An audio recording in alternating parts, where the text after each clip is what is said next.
Welcome to the marvelous land of Oz.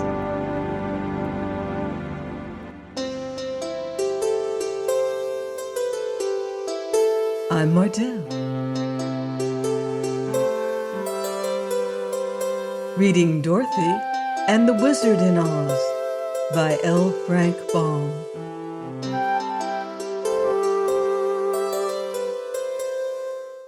Chapter 4. The Vegetable Kingdom. After the wizard had wiped the dampness from his sword and taken it apart and put the pieces into their leathern case again, the man with the star ordered some of his people to carry the two halves of the sorcerer to the public gardens. Jim pricked up his ears when he heard they were going to the gardens and wanted to join the party, thinking he might find something proper to eat. So Zeb put down the top of the buggy and invited the wizard to ride with them. The seat was amply wide enough for the little man and the two children, and when Jim started to leave the hall, the kitten jumped upon his back and sat there quite contentedly. So the procession moved through the streets, the bearers of the sorcerer first, the prince next, then Jim drawing the buggy with the strangers inside of it, and last the crowd of vegetable people who had no hearts and could neither smile nor frown. The glass city had several fine streets, for a good many people lived there, but when the procession had passed through these, it came upon a broad plain covered with gardens and watered by many pretty brooks that flowed through it. There were paths through these gardens, and over some of the brooks were ornamental glass bridges. Dorothy and Zeb now got out of the buggy and walked beside the prince so that they might see and examine the flowers and plants better. "Who built these lovely bridges?" asked the little girl. "No one built them," answered the man with the star. "They grow." "That's queer," said she. "Did the glass houses in your city grow too?" "Of course," he replied, "but it took a good many years for them to grow as large and fine as they are now. That is why we are so angry when a rain of stones comes to break our towers and crack our roofs." "Can't you mend them?" she inquired. "No, but they will grow together again in time, and we must wait until they do." They first passed through many beautiful gardens of flowers, which grew nearest the city. But Dorothy could hardly tell what kind of flowers they were, because the colors were constantly changing under the shifting lights of the 6 suns. A flower would be pink one second, white the next, then blue or yellow, and it was the same way when they came to the plants, which had broad leaves and grew close to the ground. When they passed over a field of grass, Jim immediately stretched down his head and began to nibble. "Nice country this is," he grumbled, "where a respectable horse has to eat pink grass." "It's violet," said the wizard who was in the buggy. "Now it's blue," complained the horse. "As a matter of fact, I'm eating rainbow grass." "How does it taste?" asked the wizard. "Not bad at all," said Jim. "If they give me plenty of it, I'll not complain about its color." By this time, the party had reached a freshly plowed field, and the prince said to Dorothy, "This is our planting ground." Several Mangaboos came forward with glass spades and dug a hole in the ground. Then they put the two halves of the sorcerer into it and covered him up. After that, other people brought water from a brook and sprinkled the earth. "He will sprout very soon," said the prince, and grow into a large bush, from which we shall in time be able to pick several very good sorcerers."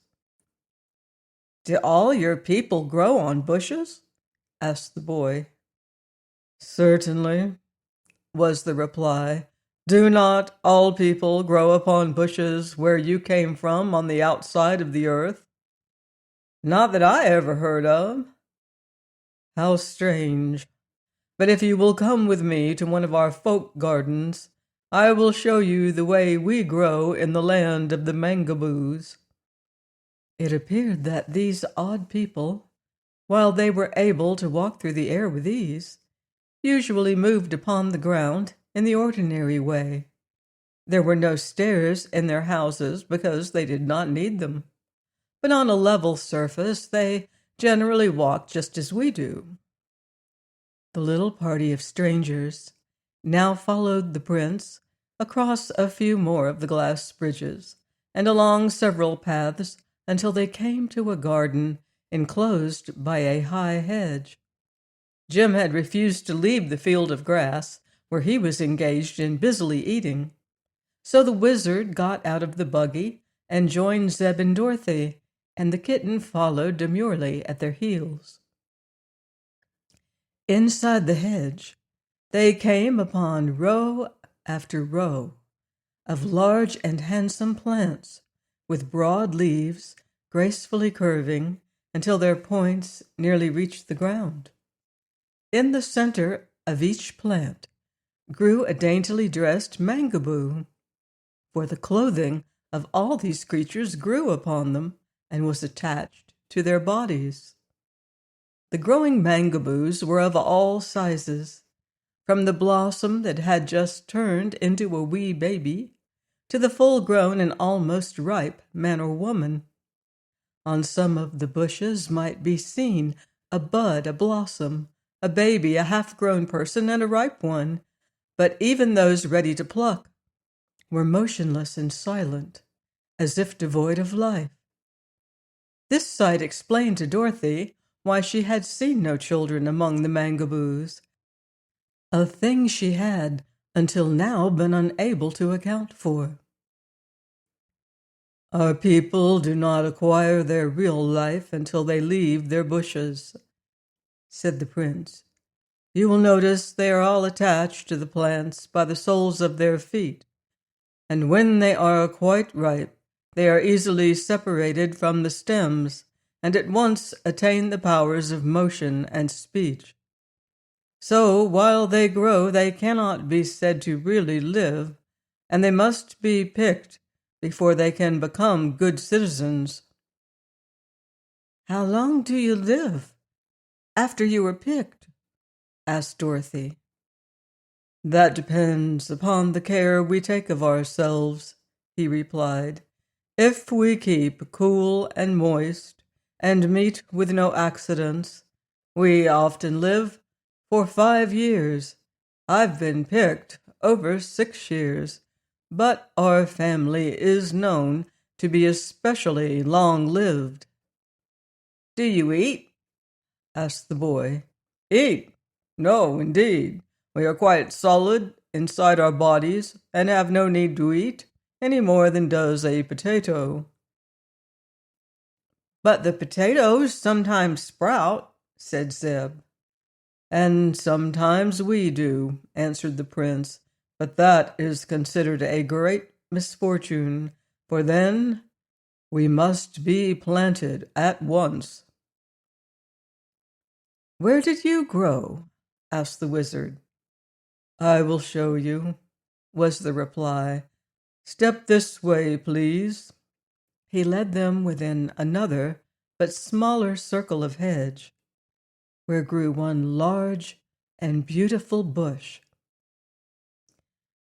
"This," said he, "is the royal bush of the Mangaboos. All of our princes and rulers have grown upon this one bush from time immemorial." They stood before it in silent admiration. On the central stalk stood poised the figure of a girl, so exquisitely formed and colored, and so lovely in the expression of her delicate features, that Dorothy thought she had never seen so sweet and adorable a creature in all her life. The maiden's gown was soft as satin, and fell about her in ample folds, while dainty lace-like traceries trimmed the bodice and sleeves. Her flesh was fine and smooth as polished ivory, and her poise expressed both dignity and grace. "Who's this?" asked the wizard curiously. The prince had been staring hard at the girl on the bush. Now he answered with a touch of uneasiness in his cold tones. "She is the ruler destined to be my successor, for she is a royal princess. When she becomes fully ripe, I must abandon the sovereignty of the Mangaboos to her." "Well, isn't she ripe now?" asked Dorothy. He hesitated. Not quite," said he finally.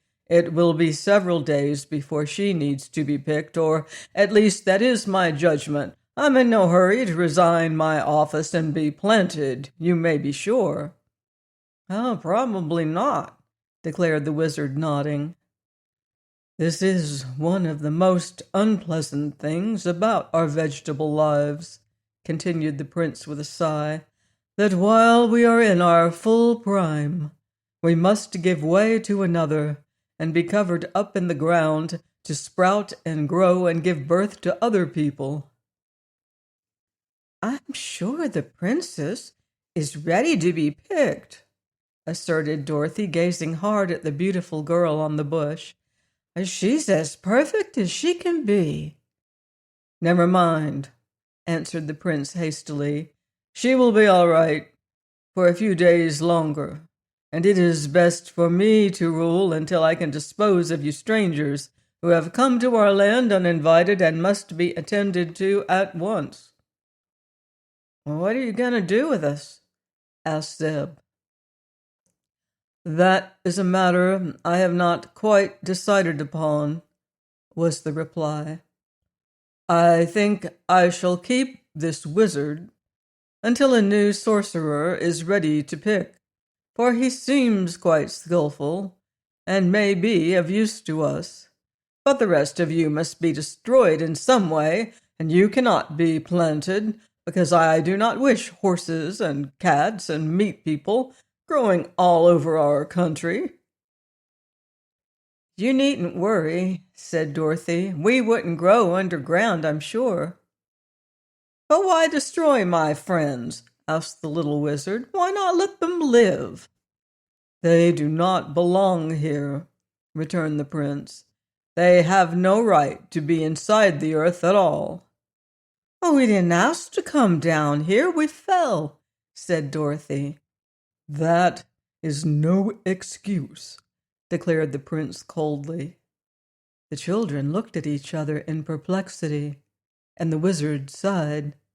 Eureka rubbed her paw on her face and said in her soft, purring voice, "He won't need to destroy me, for if I don't get something to eat pretty soon, I shall starve to death, and so save him the trouble." "If he planted you, he might grow some cattails," suggested the wizard. "Oh, Eureka, perhaps we can find you some milkweeds to eat," said the boy. Snarled the kitten. "I wouldn't touch the nasty things." "You don't need milk, Eureka," remarked Dorothy. "You are big enough now to eat any kind of food." "If I can get it," added Eureka. "I'm hungry myself," said Zeb, "but I noticed some strawberries growing in one of the gardens, and some melons in another place. These people don't eat such things, so perhaps on our way back they will let us get them." "Never mind your hunger," interrupted the prince. "I shall order you destroyed in a few minutes, so you will have no need to ruin our pretty melon vines and berry bushes. Follow me, please." to meet your doom. That doesn't sound good, does it? Join me next time, and we'll find out how our friends, or if our friends, escape the land of the Mangaboos, here on the marvelous land of Oz. Goodbye for now. See you in Oz.